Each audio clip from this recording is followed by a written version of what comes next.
Hey everyone, welcome back to my channel Initial Solution.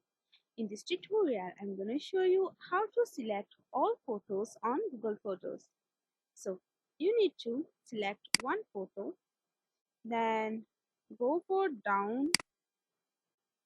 You want to select and click go. First of all, hold Shift and click one photo, and you can see this uh, first to this picture and first to this picture all photos are selected, and this is how you can select all photos on Google Photos. Hope this video helped to you.